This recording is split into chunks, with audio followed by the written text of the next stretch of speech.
All right, well, good afternoon or good morning, everybody. Welcome to the UCSF-Stanford CERSI FDA Distinguished Speaker Series on Cybersecurity for Biomedical Engineering.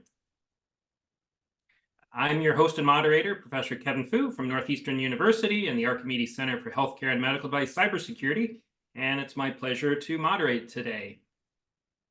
A quick disclaimer before we get into the program. This seminar series does not represent official FDA policy or guidance. The contents are those of the speakers and do not necessarily represent the official views of nor an endorsement by FDA, HHS, or the US government. This seminar is being recorded and the video will be made available in some weeks after the event. Again, I am your moderator. It's a pleasure to be here. And if you'd like to learn more about me, you can just search for me on the internet, Dr. Kevin Fu. So why are we here today? Let me just remind everybody about some of the recent events in cybersecurity and medical devices. But there's been a big push for medical device manufacturers to better prepare against the endemic cybersecurity threats that have moved from 20 years ago of sort of the kid in the basement to today, where it's nation-state-backed cyber threats trying to cause deliberate harm. There have been a number of recent incidents in the headlines. Probably one of the most recent ones would be the Change Healthcare attack that took down a major system affecting a large portion of the United States for medical billing, interrupting things like prescription orders and paralyzing the healthcare payment system. At the same time, there's been quite a bit of activity over the last few years from both a regulatory policy and a statutory new laws being introduced and passed to better improve the security built into medical devices for patients to have access to highly available, safe, and effective medical devices. Of the couple of recent policy documents, and I'm imagining that Nastassia will go into more detail on these, would be topics such as the newly finalized guidance on cybersecurity in medical devices, quality system considerations, and content of pre-market submissions. Yes, that is a mouthful. What that basically means is, what do you need to do to meet expectations of reviewers in terms of cybersecurity engineering to get a medical device cleared for the US market? And this is a major revision to a document that was almost a decade old and is now much more specific about technological approaches that we now understand will help medical devices remain safe and effective and highly available. So this seminar series has been going on for a couple of years now. We've had quite a great group of speakers. Our next speaker in September is going to be Terry Rice from Merck. He's CISO and VP over at Merck in pharmaceuticals, and he's going to be having a discussion with us, and he has a very interesting background, especially involving ransomware and protecting pharmaceutical manufacturing from ransomware threats and things like cyber insurance. But today, it's my pleasure to host Nastassia Tamari. She is the first division director of medical device cybersecurity at the US Food and Drug Administration in the Center for Devices and Radiological Health. And it's really great to see that not only FDA has stood up an office, but they've appointed Nastassia to lead this position. And today she's going to give a bit of a forecast of what the world can expect from FDA in terms of cybersecurity and what should we be preparing for. A little bit about Nastassia. Before joining the Division of Medical Device Cybersecurity, she was previously in the industry working on enterprise product and manufacturing and security operations for medical devices.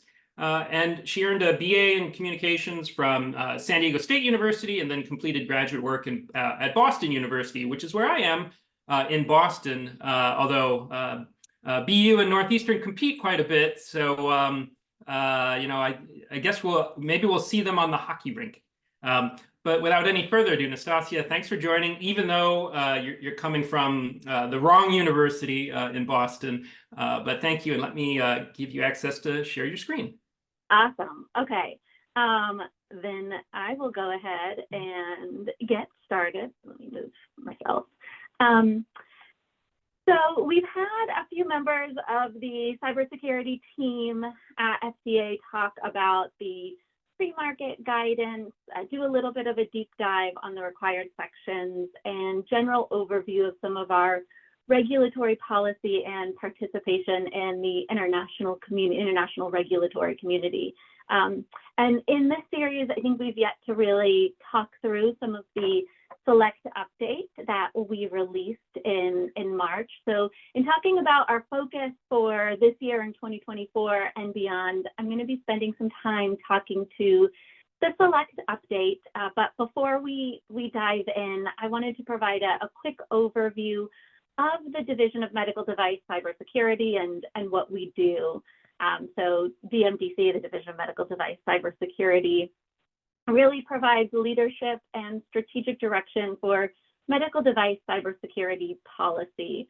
We're really looking at protecting patient safety by strengthening medical device cyber resiliency to threats. And you'll see that as a common theme come through these slides and really the work that we do.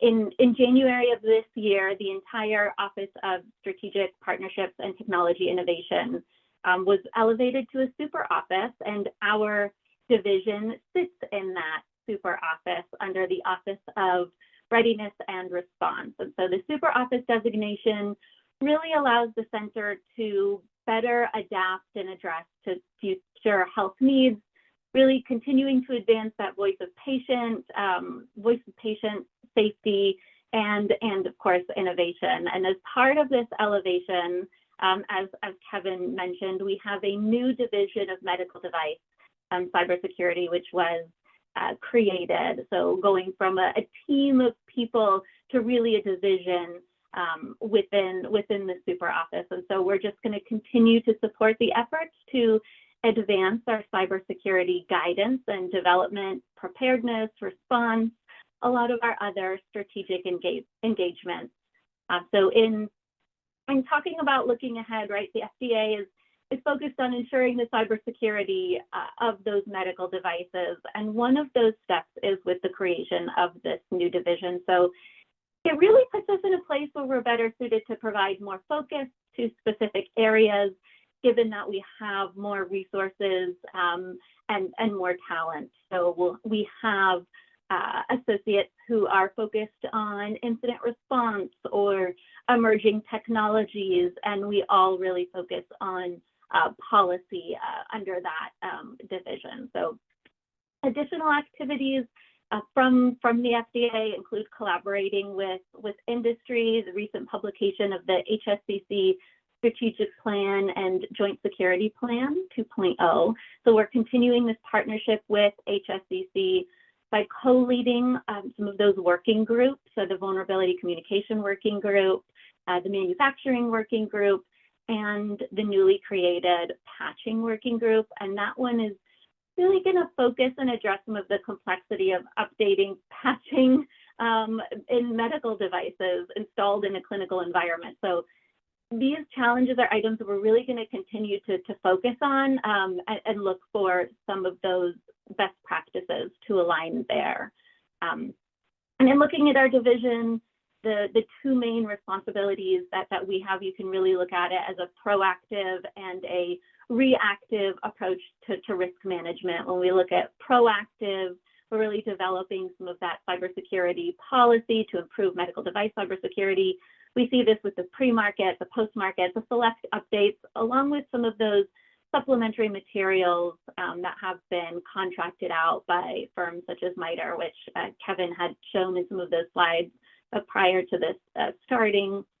The second piece is really reactive risk management, and that is in responding to medical device cybersecurity vulnerability and incidents. But we can't do all of this alone, so the implementation of these cybersecurity policies is primarily managed by the Office of Product Evaluation and Quality, or OPEC, within CDRH. And many manufacturers have interfaced with OPEC, as you guys, among some other things, as they really oversee the implementation of cybersecurity across that total product life cycle. For those medical devices, through the pre-market submission. So OPEC really enforces those cybersecurity requirements and policies that our team develops. And so we will, with this new division, really continue to make sure that patients, providers have this timely, effective access to medical devices. Manufacturers are responsible for ensuring the safety, effectiveness of devices, and cybersecurity is part of that safety and effectiveness. It's not something that's optional and really should be included in the development of the device. So just wanting to touch on that as a high level for what our team does, and then really kind of take a look back over the past decade where we have been focusing on protecting patient safety. And as you can see here in this slide, shamelessly stolen from HSCC, so I want to make sure to provide that credit. But we've not only released guidance, but really partnered with industry, right, to create those best practices. And you can really see in the latter half of the decade where that activity has increased exponentially. As we see a lot of emerging technologies, and we see a lot more of the manufacturers really implementing some of the cybersecurity guidance that we have, along with some of the new authorities, which I'll speak to later. But I also want to mention that last year, CDRH celebrated 10 years of our cybersecurity program. And so medical device cybersecurity is just going to continue to be a top priority. Medical devices have become increasingly integrated with a lot of digital components and therefore more vulnerable to cybersecurity threats and incidents. And so within the Division of Medical Device Cybersecurity, or DMDC, right, we've more than doubled dedicated cybersecurity personnel and really stood up this program just to ensure that we can continue to keep up pace and make sure that we are releasing comprehensive information, whether that's informational videos for providers to help them prepare for cybersecurity threats, or working with our partners to develop some of those resources as we kind of navigate some of those issues that technologies have created as they evolve. So some of those to highlight is the response playbook, which allows hospitals and other care delivery organizations to prepare for cyber threats involving medical devices. Additionally, and I think we mentioned this, that threat modeling playbook to help manufacturers really strategize about how do you respond to potential threats and minimize vulnerability. So you're going to hear the discussion of cybersecurity in that, how it impacts patient safety and how we really need to focus on minimizing those threats and vulnerabilities. And so that goal of minimizing threats really begins by secure by design principles. Those are really discussed in the draft select update for pre-market cybersecurity guidance, along with the pre-market cybersecurity guidance. And we're going to continue to focus on that this year, especially as it was just released in March. And so the select update provides an interpretation of key terms, including the definition of a cyber device, which we'll go through in a few minutes as well, and the detailed pre-market submission documentation. So the pre-market select update is really that interpretation of how Section 524B of the Food and Drug Cosmetic Act fits into existing regulatory submission criteria. The final comment period actually closed earlier this week. So our next steps are really going to be reviewing some of the comments that we received and seeing where we may need to make some clarifications based on those comments, and where we may need to focus some of our discussions with manufacturers and hospital delivery organizations alike. And so when this is finalized, it will be rolled up into the overarching pre-market guidance. And so to really better understand the select update, I think it's really important to review that section 524B, because really that's what the select update really interprets. So that's what I'm going to be going through next. And so this slide, and really a few of these slides may be familiar to the audience, and the intent with discussing this is to make sure we spend time talking about the importance of this and really highlighting some key areas that we notice get more attention and questions, and talk through some of those implementation lessons learned. So the Consolidated Appropriations Act went into effect last year in March of 2023, and that specific subsection, 524B, provided the enforcement authority for FDA and really applies to multiple prospective submissions for cyber devices. So in the next few slides, I'll talk to the actual 524B requirements, but I really want to stress that this applies to multiple submissions, not just the 510K submission. So bullet point number 4 really speaks to the submissions that are applicable if a device is considered a cyber device. And I think what's really also important to know is FDA views cybersecurity as part of safety and effectiveness. That is, you can't be a safe and effective device if you are not cyber secure. And so that's really how we look at the definition of safety and effectiveness. And we have found within those 510K submissions to be not substantially equivalent, or NSE'd, and pre-market approval for PMA devices to be not approvable based on cybersecurity concerns alone. And so it's really important for manufacturers to understand the guidance within the Select update as it relates to 524B and how that also relates to the pre-market guidance, because cybersecurity is so critical for patient safety. And really at the end of the day, right, we want to make sure that all of our patients do have cybersecurity, or the patients, right, are safe, and as part of that is building cybersecurity into the device. Hopefully that came out. But going through then, what is a cyber device?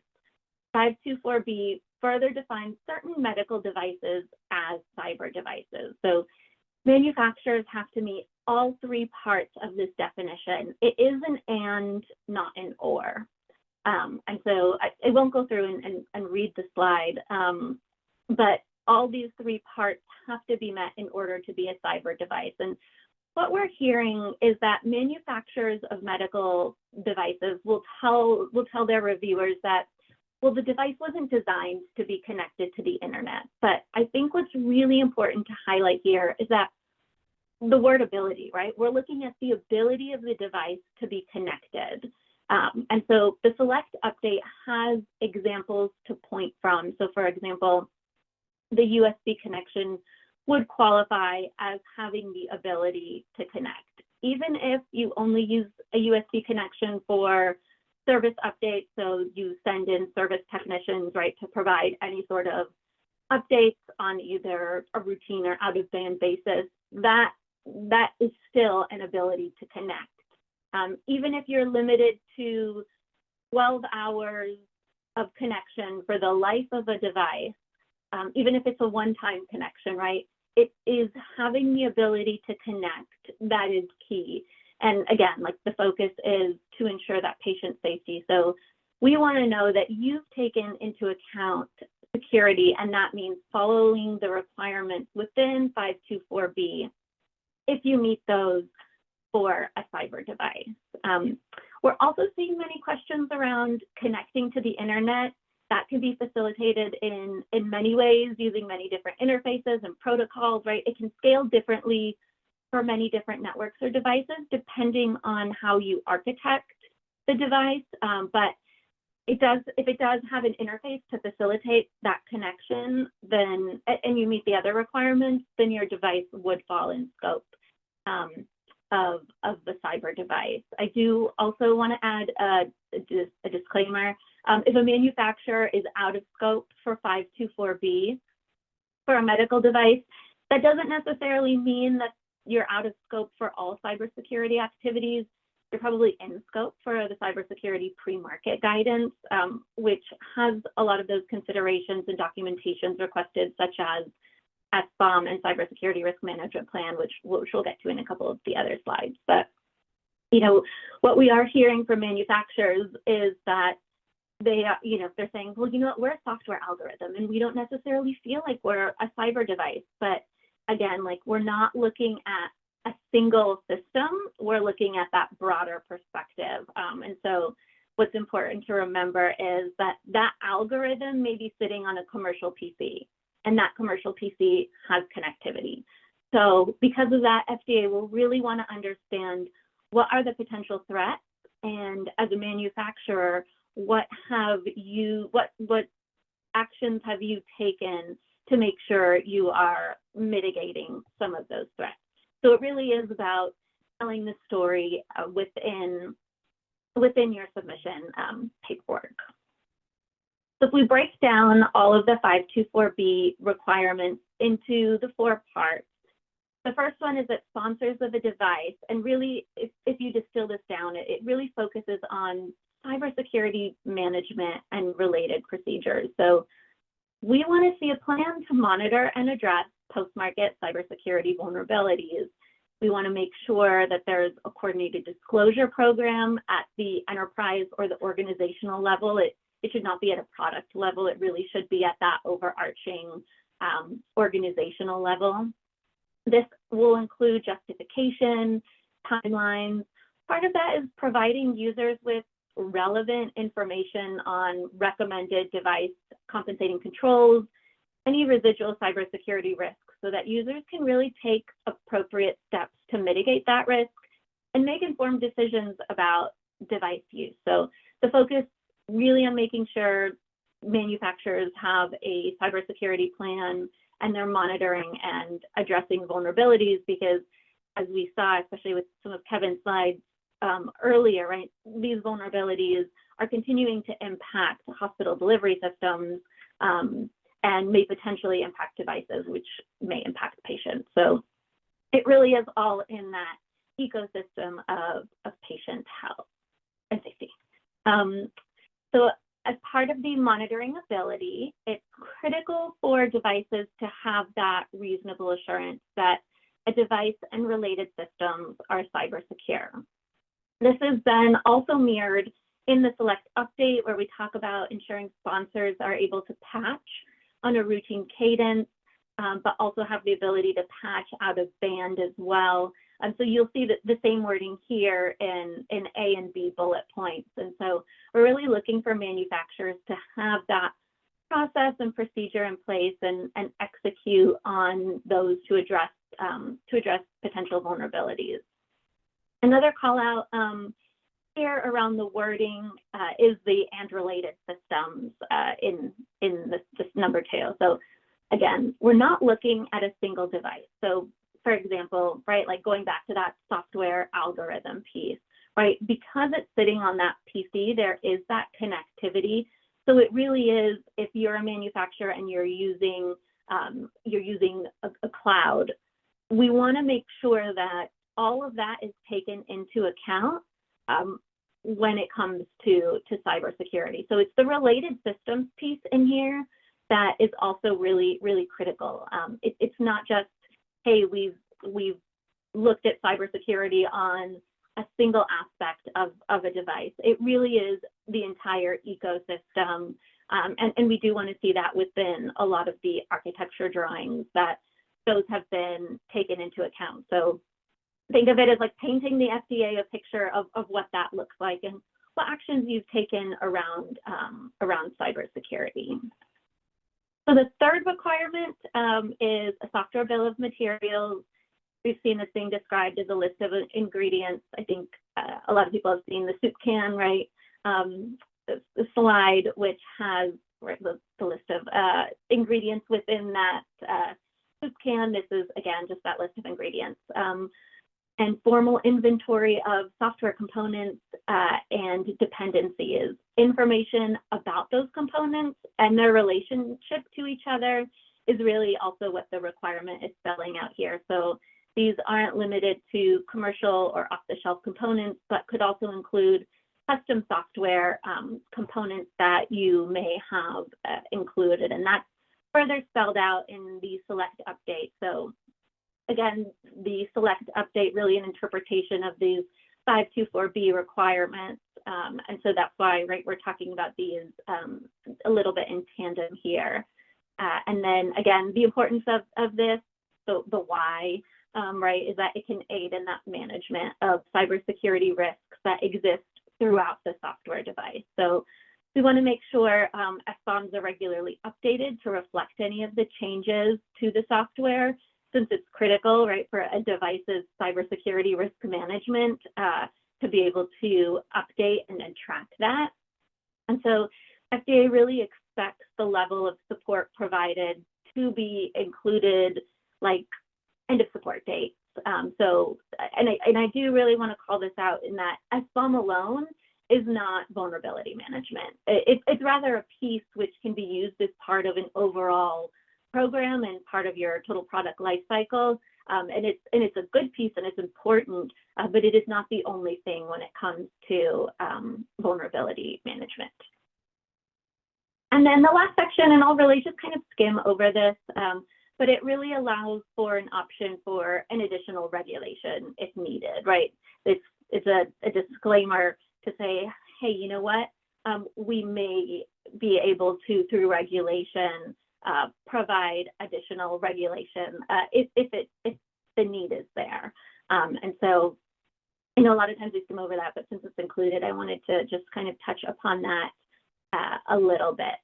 And so I do want to talk about some of those key words, I guess, that I kind of called out before, key descriptions that we wanted to highlight, not only within 524B, but also the select update, which is where we go into a little bit more detail about our interpretation of what that means.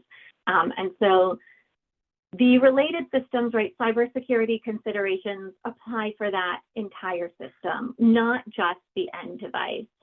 Some of those examples, you can see software update infrastructure, cloud applications, commercial devices. And so, you know, if you have a device that feeds back information to your cell phone or your mobile device, right, tablet, computer, those would all be considered related systems, and they would all be in consideration for the requirements spelled out in the select update. And again, importance goes back to patient safety, so risks increase, right, as a device contains one or more interfaces. You have a wired or a wireless connection, right, like a USB, Ethernet, Wi-Fi, Bluetooth, cloud. So if you think back to that software algorithm example, there are many, many more like it, including that mobile device interface. All of those are related systems, and all of those, the more related systems you have, right, that risk really does increase. And so we wanted to highlight the importance of why related systems is there, to really have an understanding of what we're looking for and the reasoning behind it.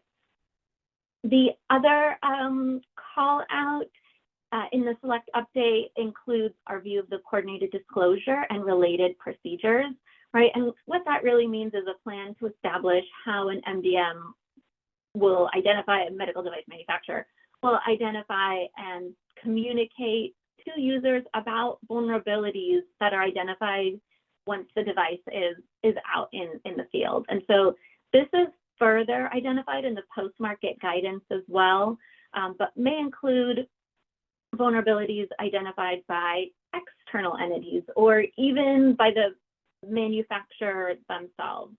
So I do want to highlight that this section is discussed in the select update, as the select update, right, is an interpretation of that 524B. And since it's highlighted within 524B, we also addressed it in the select update. I know we've had some questions or comments around coordinated vulnerability disclosure within the select update. And so I really wanted to highlight some of that reasoning as to why that was included, because it really is, right, a review of that 524B. understanding, even though it is also included in post-market.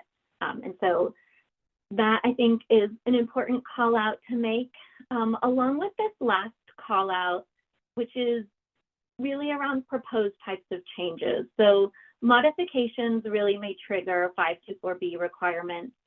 We've received a lot of, well, what if or hypothetical questions. So I think it's important to call out a few things, including the fact that while we will keep with the least burdensome principles, the information provided really may differ, right? Like if you fall into this, depending on changes that may impact cybersecurity or changes that are unlikely to, you can fall into different categories depending on a plethora of considerations, right? Including the type of change and if that change does impact cybersecurity. So for example, changes made to strengthen device security. So if you're using a different operating system, that might impact other device functionality. So a change to a new operating system has the potential to trigger unintended effects in the software code. It may require software architecture changes and may require an update to other software components for general compatibility purposes. Generally, we recommend that if you're submitting a device modification for cybersecurity manufacturers, you guys use the recommendations within the select update to determine what's needed to be provided to demonstrate if you've met the new requirements under 524B when submitting for that modification. So I hope that made sense, but really, I think I'd encourage the group to review the recording session of the select update, which just goes into a little bit deeper examples for what those changes could be. This is a question we do get a lot of the time. And, you know, sometimes the answer really is, well, it depends, right? It depends on your architecture. It depends on what potentially could impact those unintended effects. But if you have, right, as long as you have that reasoning, right, of how it may or may not, then that can be really explained and provided to your reviewer for that proposed change. And so we talked through some of the cybersecurity folks. These are really the cybersecurity focused guidances. When the select update is completed, it will again fall right into the pre-market. And so really discussing when cybersecurity applies, again, some examples of when that cybersecurity would apply to a manufacturer, right? If the device is or contains software, cybersecurity documentation is required if the device meets the definition of a cyber device that we really spoke about earlier. And then cybersecurity considerations apply regardless of whether the software or software components was designed by a manufacturer or by a third party.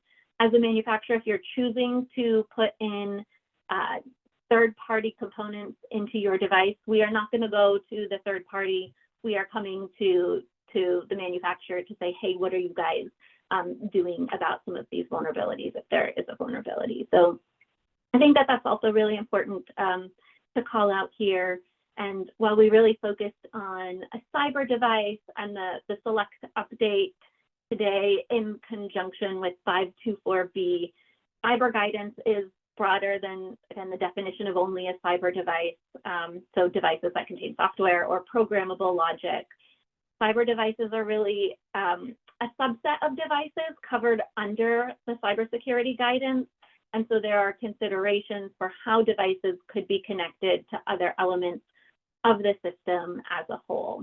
And so with these cybersecurity guidances, we're really promoting that total lifecycle approach to safety and effectiveness and the security of cybersecurity within a medical device, really looking at like from device design to that real world application use of the device. Our cybersecurity efforts really reflect this approach.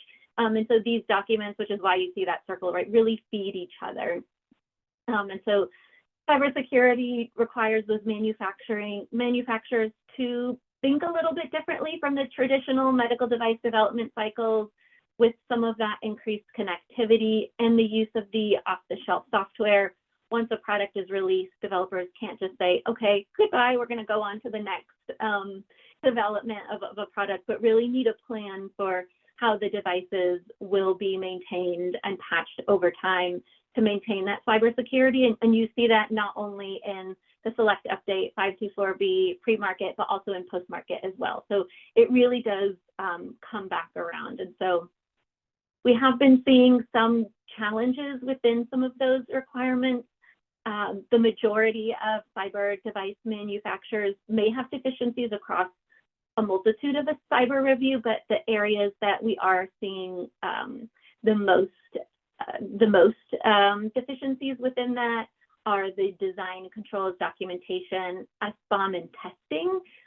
So we know that those are areas that are continuing to have challenges. So we are working through that with our OPEC partners, our reviewers, and manufacturers, but this is my plug to say that we encourage those constant conversations. So we have additional resources such as QSub to really help and really recommend them to manufacturers to really utilize as we go through and talk to FDA, because they really are there designed to help provide you with some of those answers to questions, some of those what if, right? And so in looking at all of the documentation, right, while cybersecurity is our focus at DMDC, Division of Medical Device Cybersecurity, there are multiple other guidances that should be considered for medical devices, including off-the-shelf software, including interop, a lot of other policy considerations that do also relate and feed into that. So I did want to mention some of those. And then really in looking ahead to 2024, we really expect to finalize the Select Update guidance and continue to provide clarity within that to ensure we have some of those high standards for medical device safety for patients. That also may look like additional discussion papers, white papers related to some of the various topics that we're seeing and that we're discussing within the Select Update, continuing to have conversations through this platform and other platforms as well. And so we really plan to continue reviewing that and looking through the comments that were submitted for review. Additionally, we also plan to continue some of the collaboration efforts that I mentioned earlier, the working groups, working with our federal partners. I mentioned some of those, like the patching working group. These are really complex problems and they're not going to be solved overnight. And so we're really going to continue to work within the space to really understand what those challenges are. And our partnerships and outreach is critical, especially as cyber incidents continue to create challenges even after an incident may be over. So this second section here really speaks to that and the support that we can provide when a device may be impacted by a cybersecurity incident. So what we have seen happen during these incidents is that even if a device is not impacted, a server may be corrupted and need to be rebuilt. And so out of abundance of caution, a hospital may pull down their network, but that may have the same impact as denying access to a device. So rebuilding those connections can really take time. But if an entity is caring for patients, that time is really precious. So we encourage organizations to reach out when these issues occur, because we may be able to work with the manufacturer to really understand what those circumstances are and bridge some of the groups together to ensure that any device requirements are met and everyone feels comfortable with that. And so I think, looking forward, we really will be continuing some of the work that we're doing today. And at the end of the day, we're now better positioned than before, right, to make sure we have the tools and information that industry needs to prepare for and address cybersecurity vulnerabilities and threats. And I do want to end by saying that all this work is only made possible by the amazing dedication and expertise of our staff. And so again, would love to encourage the questions to this group. But also if you have a question, later on in the week, in the month, in the year, I really encourage you to reach out, because that is what we're here for. And we do want to make the policy clarifications really clear. And so I believe this is my last slide. Right. Yes, thank you.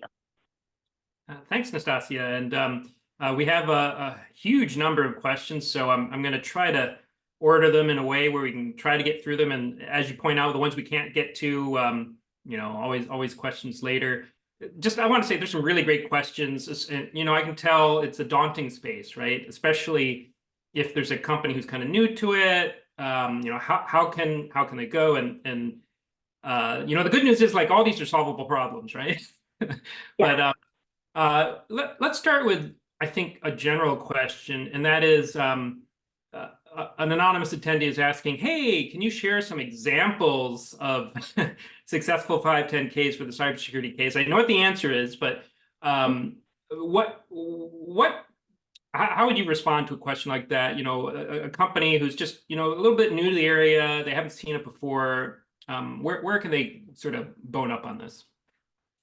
Yeah, so I would definitely say that, I guess, two options, right? There is always the option for pre-submission, come to us with some of those questions, because that really is what they're designed to do, to kind of help hammer out, right, some of the questions and concerns that a reviewer might have. But in looking at, if you're very new to the space, really the pre-market guidance provides a walkthrough of all of the documentation that's needed. And I believe it's in Appendix 4, so I might have to double check, but in Appendix 4 of the pre-market submission, of the pre-market guidance for cybersecurity, it really does walk through all of the documentation that we expect to see, right? What are those? So for example, architecture drawings, right? Those are something that we recommend a manufacturer provide. And again, really focusing on some of that potential for multi-patient views, right? How does this impact either a single patient or multiple patients? And having some of those security use cases, I would say that that's something that, right, would be successful, is looking at what are some of those recommended documents. And so, having a software bill of materials is something that is recommended. It also shows, right, that you are looking at you're looking at vulnerabilities and threats as part of a whole, right? Because you can't just have a software bill of materials. You also need that vulnerability management plan. And so I believe it's Appendix 4 that has some of those recommended items, and that really is what success looks like. If you have all those documents and you really can tell the story, right?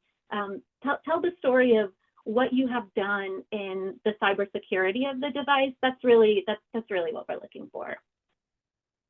And I seem to recall there were a couple slide decks from your colleagues, Justin and Matt Hazlett, that go into much more detail on this subject. But one of the things I seem to recall is just there are vulnerabilities in lots of third-party products, and that's not. Am I wrong to say? You can have a vulnerability as long as it's controlled, but I don't know. Am I? No, I get what you're saying, right? Like, we don't expect there to be zero vulnerabilities, right? Mm-hmm. I think, especially in the world we live in today, if that happens, great. I don't think we have seen that happen where there are zero vulnerabilities. But what we really want is, to your point, how are those vulnerabilities controlled, right? What steps has you as a manufacturer taken to really understand and help reduce that risk? So as long as, again, like you can tell that story, right, in what those lowered risks look like, and there is a plan in place to then assess those and remediate. That's really what we want to see. I don't think, right, we're looking for zero. And frankly, if you have zero today, you might not have zero tomorrow, because, and we understand that, right? And that's really why the guidance is given in the way that we really want to understand how you assess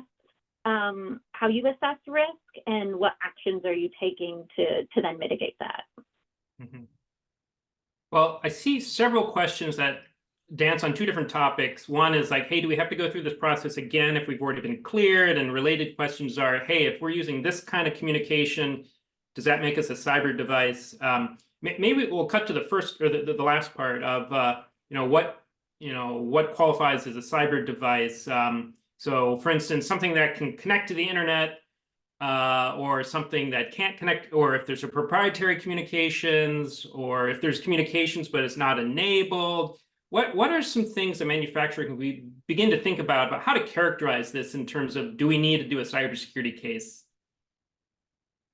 So yeah, no, it's a great question, and right, I think I kind of alluded that hopefully in some of my talking points, right? Because we do get these questions a lot, and that's why I really focus on the ability to connect.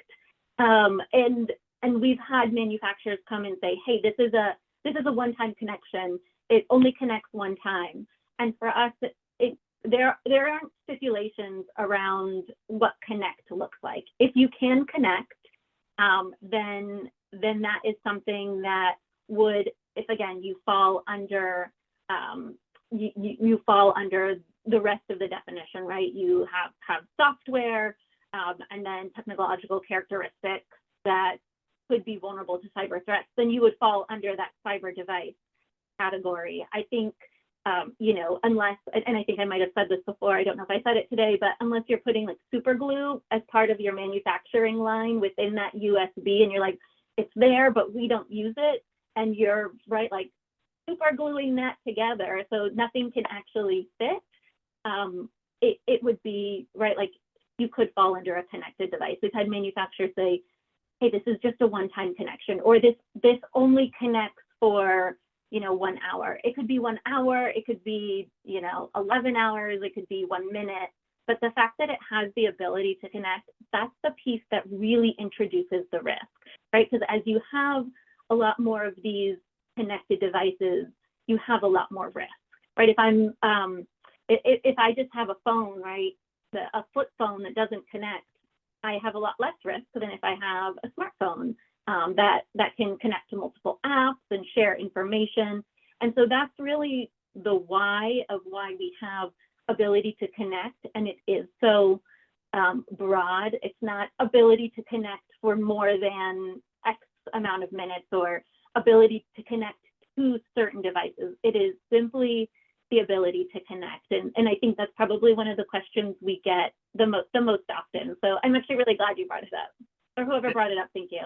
Well, there are a bunch of people with different variations of this question, and I don't want to read too much in, but I'm imagining if I were a manufacturer, I'd be thinking, oh my gosh, I don't want to trigger cybersecurity review. Is there anything I can do to like get around that? And it sounds like the answer is not really. You're going to have to do a review, but on the positive side, it sounds like it's solvable. Like it's okay to have vulnerabilities if the plan is acceptable.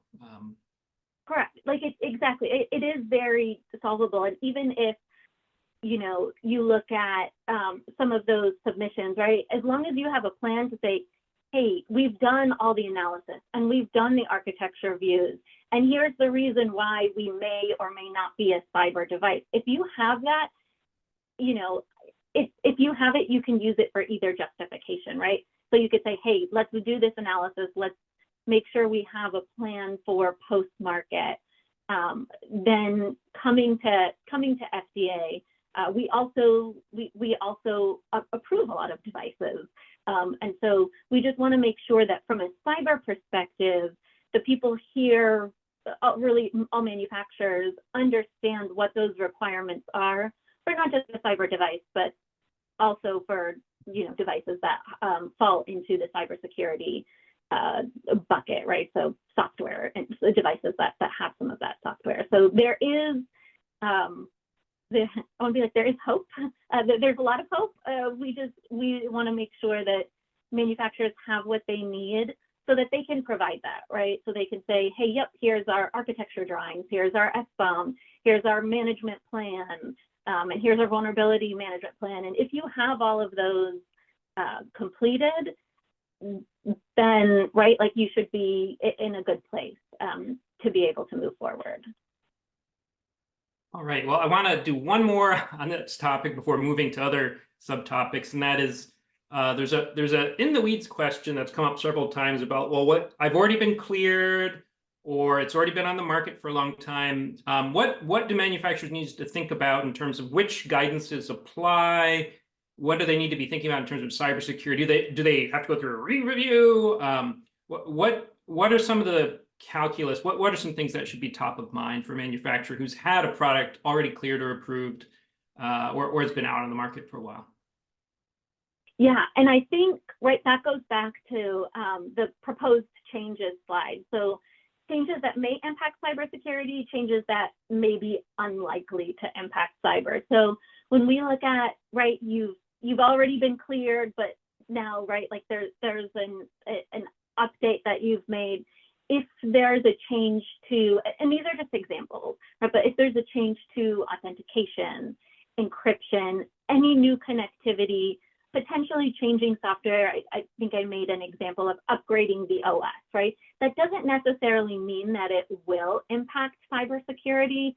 It may impact cybersecurity. And as a manufacturer, what we want to see is your determination of how that impacted or how that was unlikely to impact cybersecurity. So things unlikely to impact cybersecurity are some of those material changes, the way that an item is sterilized, or a change to an algorithm that doesn't impact the architecture, or again, that connectivity. So what we're looking for is an understanding of what the changes you've made are. And if there is a change to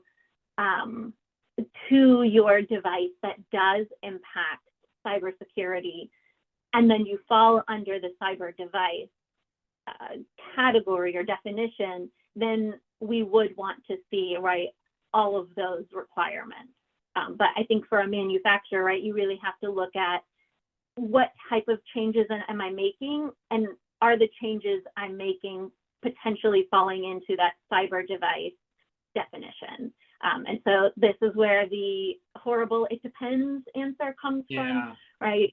One manufacturer may change an OS, but it really has absolutely no impact depending on so many different variations, right? Depending on their current architecture or what that looks like. But this is the second piece that does, right, come up a lot, because if you do change something that is material to cyber, then you would be in scope for the cyber device definition. Now, at the same time, there's various policy and statute related to expectations of providing patches. So it sounds like there's a couple different directions going on. There's the when are you required to do this, but then there's the by statute requires, to what extent are manufacturers required today to make patches available? Because I know in the past there was the FDA fact sheet that's sort of dispelling myths, and one of the myths was a sales engineer telling a hospital, oh, we're not allowed to provide updates because of some FDA rules we can't cite. And so FDA published this document saying, like, actually you're required to keep it updated.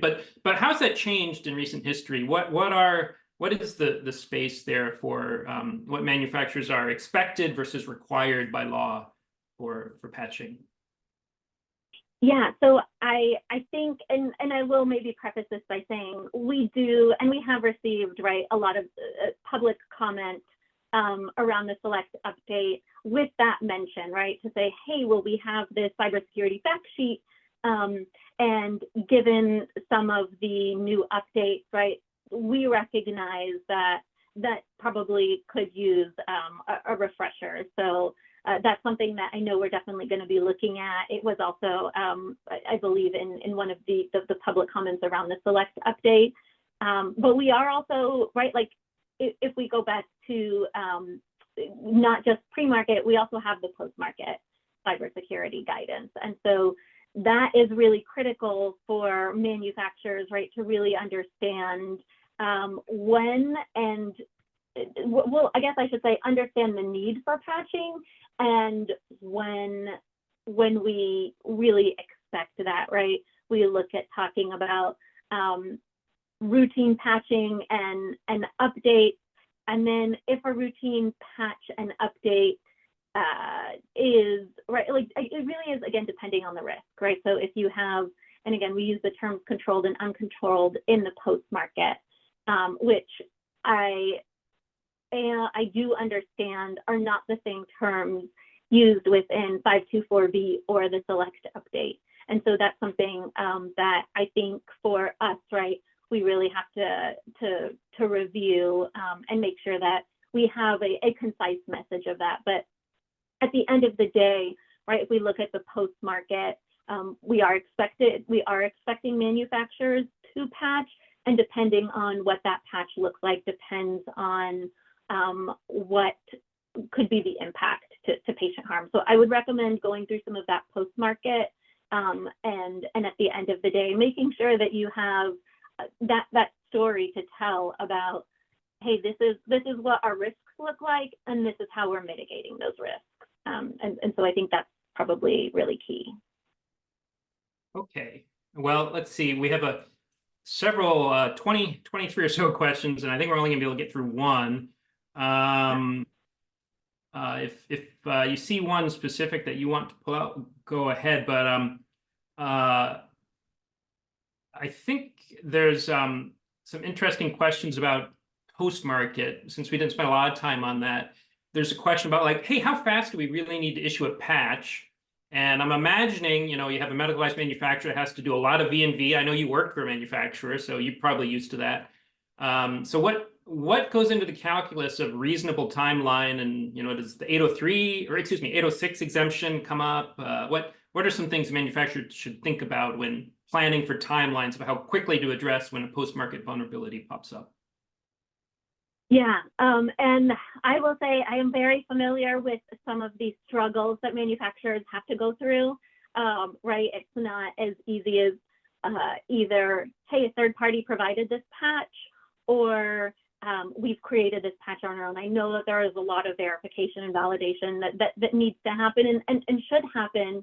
I think when we look at how often and what it really does look at, making sure that you're not compromising the safety or the performance of a device. So again, like that really, I understand, right, where the validation efforts come into place when looking at how often it goes back to just the severity of patient harm.